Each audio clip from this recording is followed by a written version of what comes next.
8 Februari 2022. Merasa betah. Dalam mempersiapkan diri menerima kemuliaan yang Bapa janjikan, kita juga harus memperhatikan dengan siapa kita bergaul selama kita hidup di bumi ini. Orang-orang yang Bapa tidak suka kita bergaul dekat dengan mereka, jangan bergaul. Biasanya orang-orang yang tidak layak dengannya kita bergaul adalah orang-orang yang tidak mempersiapkan diri untuk masuk ke rumah Bapa. Tidak berkemas-kemas. Jangan bergaul dengan orang yang tidak berkemas-kemas. Nanti kita akan merasa betah di bumi ini. Oleh sebab itu, hendaknya kita tidak bergaul dekat dengan orang-orang yang tidak berhasrat secara benar untuk menjadi anggota keluarga kerajaan Allah. Memang kita harus bergaul dengan semua orang untuk menjadi berkat. Tetapi jangan bergaul dekat sampai kita berbagi emosi dan perasaan. Kalau pergaulan sudah membuat kita menyimpang dari kebenaran, kita harus menghindarinya dan menjauhinya. Bapa menghendaki kita bergaul dengan orang-orang yang mana Bapa bisa memakai mulut mereka untuk menyampaikan kebenaran, sehingga terjalin persekutuan, saling menguatkan untuk menjadi orang saleh dan layak menjadi anggota keluarga kerajaan Allah. Jadi, pengaruh orang di sekitar kita itu besar. Jika bertemu orang yang sama-sama berambisi untuk dimuliakan bersama dengan Tuhan Yesus, kita berpengaruh secara positif. Tetapi sebaliknya, kalau berambisi mencari kehormatan, kita ikut jadi rusak. Pemazmur mengatakan, "Berbahagialah orang yang tidak berjalan menurut nasihat orang fasik." Secara langsung atau tidak langsung, disadari atau tidak, orang-orang di sekitar kita itu menasehati kita. Berbahagialah orang yang tidak berdiri di jalan orang berdosa, dan yang tidak duduk dalam kumpulan pencemooh.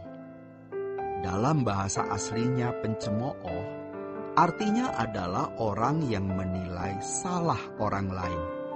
Sejujurnya, seringkali kita banyak berdosa di meja makan atau di meja kafe, karena di situ kita tergoda membicarakan orang.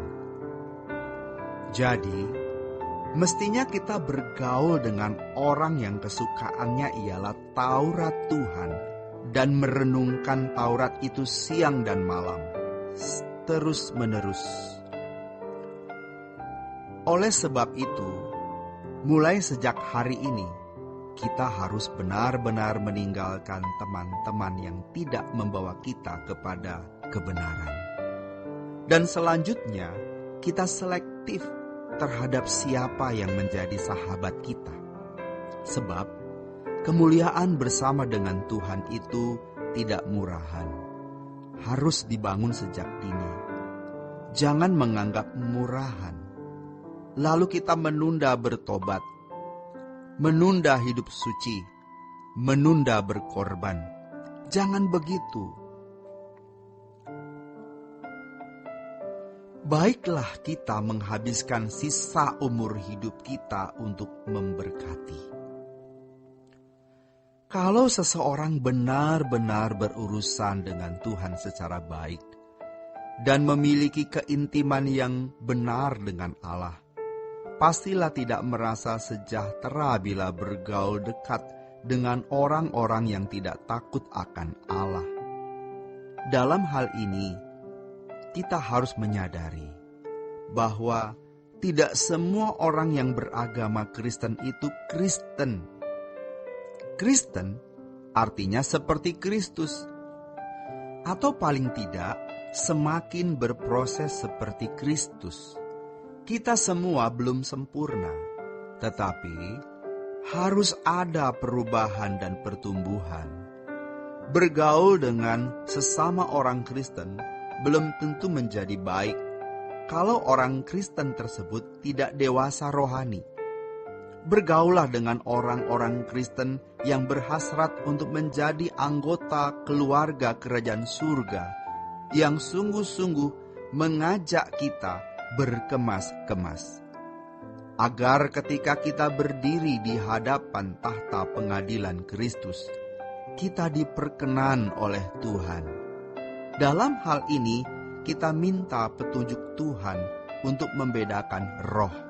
Artinya, membedakan orang yang takut akan Allah dan yang tidak takut akan Allah. Bergaulah dengan orang-orang yang mengajak kita berkemas-kemas, mengajak kita hidup tidak bercacat, tidak bercela. Walaupun kita barangkali masih bercela, tetapi paling tidak kita akan mau berubah setiap kali ada celah dalam diri kita. Orang yang tidak berurusan dengan Allah pasti berurusan dengan dunia. Hidupnya tenggelam dalam kesenangan-kesenangan dunia yang ditopang oleh materi dan hiburan dunia. Dan hal ini membangun selera jiwa, mengondisi selera jiwa, sehingga terikat dengan materi dan berbagai hiburan dunia. Tentu saja, tanpa disadari, mereka menjadi orang-orang yang kecanduan oleh materi dunia dan hiburannya.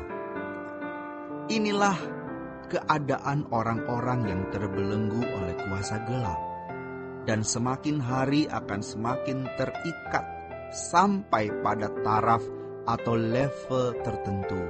Mereka tidak bisa terlepas lagi. Biasanya mereka tidak akan berpikir tentang kematian.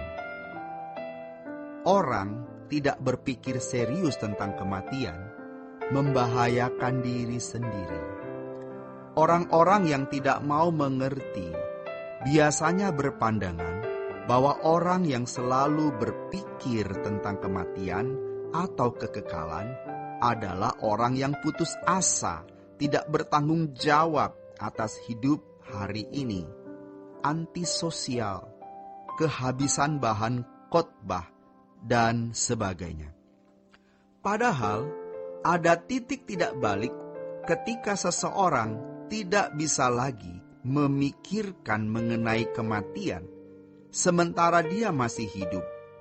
Orang yang tidak berurusan dengan Tuhan ini, sampai mati, tidak akan pernah mempersoalkan mengenai Allah dan tidak berurusan dengan Allah secara benar.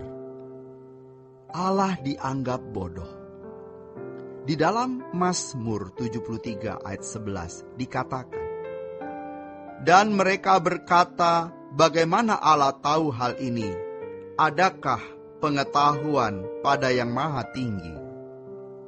Betapa mengerikan nasib mereka di kekekalan nanti. Demikian renungan hari ini. Tuhan Yesus memberkati. Sola Gracia.